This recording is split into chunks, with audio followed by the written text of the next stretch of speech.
네, 안녕하세요. 반갑습니다. 안녕하세요. 네, 반갑습니다. 지난주에 재미삼아 촬영 하나 했다가 재미들이 많았었죠. 네, 그렇죠. 그럼 짧은 시간인데도 많은 사람들이 영상을 봤더라고요. 오늘은 그래서 말씀드리는 정식적인 정연화가 인터뷰입니다. 우선 시작하기 전에 자기소개 먼저. 제 소개를 항상 물어보면 뭐라고 말해야 될지 되게 고민되더라고요. 세상의 모든 것들에 대해서 의문을 가지고 살아가고 있는 예술가 정연이라고 합니다. 반갑습니다. 되게 광범위하네요. 네. 일주일 동안 어떻게 지내셨어요? 전시를 또 많은 지인들이 또 궁금해 하셔가지고 홍보도 무사하게 하고 네, 전시에 관련된 생각을 좀 주로 하고 있었던 것 같습니다. 바로 본격적으로 들어갈게요. 몇 해 전까지만 하더라도 작품을 이 어린 아이 중심의 작품을 하셨잖아요. 지금 배경으로 보이시는 작품도 추상화입니다만 갑자기 추상적으로 추상화로 많이 바뀌었는데 저전 작품과 비교했을 때는 확연한 차이가 있어요. 네. 어떤 계기에 의해서 이렇게 변화가 됐는지. 사실 영악한 꼬마라는 아이의 타이틀로도 전시를 굉장히 오랜 시간 했었거든요. 거기에 비해서 추상으로 단계가 아니라 확 변했다고 다들 놀라시더라고요. 구상에서 추상으로 이렇게 변할 수 있느냐 하는 의문을 많이 가지시면서, 근데 사실은 제가 하고자 하는 그 이야기들이 구상이 아닌 추상으로밖에 표현을 할 수 없었기에 저는 추상으로 변화했을 뿐인데, 다들 뭔가 의도를 가지고 뭐 특별하게 추상으로 바뀐 뭐 이유가 있을 것이다 라고 했지만, 저는 제가 가지고 있고 그걸 표현하고 싶었었던 게 구상의 형태로 절대 나올 수 없는 부분이어서 추상으로밖에 표현할 수 없었다 이렇게 정의하고 있습니다. 지금. 조금 보시는 분들 도움을 주기 위해서 구상으로 표현할 수 없는 부분이라고 했는데 좀 예를 들어서 하나만 말씀해 주신다면? 꼬마를 그렸을 때는 제가 있는 그대로의 모습, 이제 아이의 있는 모습을 통해서 뭔가 그들의 움직임 이런 형태들로 뭔가 키치적인 이야기들을 해냈다면, 이전 추상작품에서는 보이는 것보다 보이지 않는 세계가 훨씬 더 많다는 것들을 이야기하고 싶었던 부분이라, 어떠한 특정한 형태가 들어간 이상 그 형태 안에 그 이야기들을 가둬버리는 것 같은 그런 이미지였어요. 그래서 저는 제 눈에서는 이 추상 모양에서 어떠한 형태들이 보이긴 하지만 그거를 어떠한 하나의 형태로 단정지어서 모양을 만들어서 이야기를 할 수 없는 이야기들이어가지고 어떤 부분을 모양으로 만들 수 없다는 것이죠? 예를 들면 시간이라고 할 수도 있고요. 공간이라는 느낌, 현재 우리가 존재하고 있는 이 공간 세계에 관련된 지금 이 공간의 형태 이런 보여지는 부분이 아니라 이 시공간적인 이야기들인 거죠. 시간이라고 한다 그러면 시계가 아니라 시간이라고 하는 그 자체적인 개념을 말씀하시는 거? 네, 그런 것도 있습니다. 조금 이해가 될 것 같아요. 이에 배경으로 보이는 이러한 작품들, 제목이 공존의 흐름이라고 적혀져 있는데, 이러한 작품들 말고 이전의 작품들은 해풍선수라고 했었잖아요. 네. 해풍선수라 그러면 쉽게 생각해서 바닷바람인데 바람과 본인 작품과 연관성이 뭐 있나요? 제가 사실 부산에 살다 보니까 바다를 많이 접하기도 합니다. 그런데 부산이라고 꼭 바다를 많이 접해서 바닷바람을 그린 건 아니고요. 굉장히 삶에 있어서 약간의 성장하는 단계 중에 한 단계였겠지만 세상에 관련된 큰 시련이 있다고 생각했었어요. 그때는 그런 감정들을 좀 많이 느끼면서 답답함에 바다를 좀 많이 찾아갔던 것 같습니다. 그래서 바다를 갔더니, 사실 사람들이 뭐 바람 쐬러 간다는 말을 자주 하잖아요. 그래서 바람 쐬러 간다? 왜 사람들은 바람 쐬러 간다는 말을 여행 삼아, 휴식 삼아의 그런 단어를 쓸까 하는 생각을 또 해보면서, 바다에 탁 머물렀을 때 왠지 바람이 바다가 나에게 질문하는 것 같은 그런 느낌이었어. 그런데 너는 왜 바다에 바람 쐬러 왔니? 라는 질문을 들은 것만 같은 그런 기분이었던 거예요, 그때는. 그래서 내 감정을 좀 들여다보기 시작했죠. 내가 무언가 답답했구나. 무언가 불편했구나. 그래서 이 바람을 맞고 싶고 안정적으로 뭔가 마음을 좀 치유하고 싶구나라는 감정을 느끼면서 보이지 않는 이 바람조차 나에게 다가와서 무언가를 이야기해주는 것 같은, 나를 치유해주는 것 같은 느낌을 받았는데, 보이는 세상 안에 있는 우리는 이 많은 보이지 않는 그 세계를 지나치고 있을 때가 많잖아요. 그렇죠. 근데 그 보이지 않는 세계가 훨씬 더 크다는 얘기를 조금 하고 싶었던 것 같아요. 그래서 해풍이 무엇인가, 해풍은 언제 부는가, 이런 것들을 좀 거슬러 올라가는 계기가 된 것 같습니다. 그런데 해풍 산수라고 했잖아요. 네. 생소한 단어이긴 한데 산수와 같은 산수인가요? 우리가 알고 있는 일반적인 산수는 육지 안에 있는 자연의 경관들을 조금 그리는 형태인데, 제가 느꼈던 해풍 산수라는 거는 그 해풍이 부는 그 이유를 대해서 조금 얘기를 하고 싶었던 것 같았어요. 해풍이 실제로 육지의 온도가 좀 높아졌을 때 이렇게 바다로 바람이 불어온단 말이에요.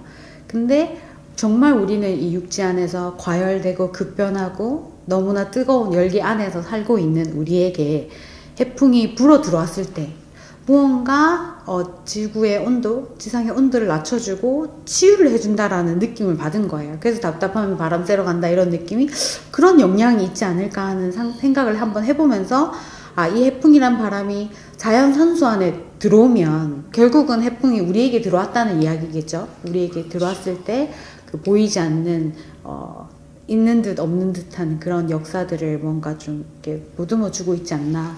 예쁜 풍경, 산, 바다, 풍경, 구름 이런 걸 보면 우리 쉽게 말하면 와 산수와 같다라고 하는데, 그와 같은 개념으로 이해해도 보이는 듯 하면서 보이지 않는 산수화인 거죠. 네, 있는 그대로 그냥 현재 딱 볼 수 있는 산수화가 아닌 그 보여지지 않는 그 많은 시간이 거쳐 있는 과거와 현재와 미래가 다 있는 산수라고 하면 마음속 풍경이네. 그럼 그럴 수 있을 것 같습니다. 바닷바람에 연결되어진 왜 쉬러 왔니라고 했을 때 마음속에서 그려지는 산수, 그걸 해풍산수를 이해한다? 네. 조금 이해가 갈 듯하긴 하네요. 그냥 좀 생뚱맞는 질문이긴 한데, 예전에 영악한 꼬마라는 시리즈를 했었잖아요. 네.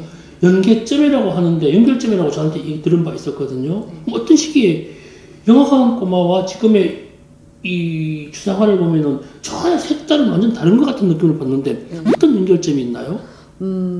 영악한 꼬마는 아이의 형태가 분명히 드러나지만 서투른 인간이에요. 아직 세상을 모르지만 세상을 사는 서투른 이야기인데, 저는 결국은 추상도 마찬가지고 세상살이에 관련된 이야기들을 하고 있습니다. 아이가 아직 미숙하지만 그런 서투른 모습에서 세상을 살아가고 있으면서 어른의 모습으로 성장해가기 전에 그 성장해가는 것들을 좀 닮아가기도 하고 배워보기도 하는 그 과정에서 나타나는 다양한 이벤트들, 그리고 뭐 많은 감정들, 이런 것들을 아이의 형태에서 좀 빗대어서 표현을 했다면, 지금의 해풍산수는 또 저가 아이의 형태가 아닌 제 내면의 형태에서 세상살이의 모습들을 조금 더 드러냈다고 할 수 있을 것 같아요. 제 내면에 있는 보이지 않는 우리가 시련이나 뭐 고충이나 많은 시간의 역사들을 알아봐주기 위한, 세상살이에서 힘들었던 그 무언가들을 알아봐주기 위한 과정을 이제 그 추상으로 좀 이해될 것 같기는 합니다. 그리고 아까 말씀하셨는데 시간과 공간이라고 했었잖아요. 네. 그걸 좀 쉽게 풀이해 줄 수 있을까요? 해풍산수에 대한 시간과 공간이라고 했던 부분을. 처음에 바다를 바라볼 때 우리가 넌지시 가만히 있는 평온한 수평선만 쫙 보이잖아요. 하늘하고 바로 빗대어 있는 수평선만 보이는데, 그 수평선 멀리를 봤을 때 우리의, 저는 삶의 한 부분이라고 생각을 했어요. 지금 이 현재의 모습은 나의 이 모습으로 드러나지만 그 과거에 나도 있었고 미래에 나도 있단 말이에요. 난 존재하지만 내 내면의 깊이, 내 많은 과거의 이 많은 시간들을 다 보여줄 순 없잖아요. 존재하지만 보여줄 수 없는 것, 보이지 않는 것들, 그리고 또 보이지 않지만, 우리가 실제로는 보이지 않지만 존재하는 많은 역사, 시간, 이 모든 것들, 그리고 미래의 어떤 것들까지 그런 것들이 이 시공간이란 많은 언어 안에서 좀 들어있는 것 같아요. 그래서 저는 이제 내면의 깊이 역시 있지만, 실제로 우리의 마음이 모든 것들이 있지만 보이지 않는 그 깊이감까지 표현하고 싶다라는 마음으로 이제 시간, 지나온 시간, 그리고 지나갈 시간, 이 모든 역사들을 조금 더 하나의 그림 하나에서 많이 함축할 수 없을까 하는 고민을 하면서 이제 과거의 시간을 알려면 우리가 화석으로 알 수 있듯이 화석의 질감이 좀 난다든지 이게 좀 그런 시간적인 개념을 조금 많이 넣기 위해서 그림을 이렇게 좀 움직임과 동세들이 있고 또 멈춰있는 듯 하면서 이런 모습들이 드러나고 있어요. 이해됐습니다. 공간에도 역사가 있다는 얘기네요. 네. 지하에만 역사가 있는 것이 아니라 공간에도 역사가 있다. 기상에도 역사가 있다. 좀 이해가 좀 쉽게 되고 있습니다. 그러한 작품들이네요. 앞으로의 계획 같은 거는 또 이 작품 이후에 다른 계획은 있나요? 예술가로서? 예술가로서 사실 우리가 뭐 삶이 한 치 앞을 알 수는 없잖아요. 미래를 절대 예측할 수 없는 게 미래인데 미래를 잘 살기 위한 방법은 저는 알고 있어요. 오늘을 잘 사는 방법. 그래서 저는 사실 오늘을 사랑하는 화가라는 타이틀을 SNS에 이제 저의 타이틀로 올리긴 했는데 오늘을 최선을 다해서 잘 살다 보면 내가 바라는 미래의 모습들이 조금 그려지지 않을까 하는 생각을 하면서 오늘이 나의 미래를 만들지 않을까 생각을 하고 오늘 최선을 다해서 살고 있습니다. 와, 멋집니다. 제가 한치 앞은요. 그 대신 한치 앞은 좀 예측할 수 있는 한치 앞은 전시가 곧 끝납니다. 너무 아쉽고요. 그리고 끝나고 어서 그 다음 작업을 하고 싶은 게 제 한치 앞의 미래의 목표라고는 할 수 있을 것 같습니다. 항상 기대해보고 싶습니다. 네. 그럼 이제 마지막으로 이제 지금을 그림을 막 시작하는 이들이나 아니면 끝으로 하고 싶은 말을 좀 정리해 주신다면? 지금 미술을 시작하는 분들에게 왜 하는지 좀 스스로에게 물어봤으면 좋겠습니다. 내가 왜 미술을 시작하고 있는지, 시작하려 하는지.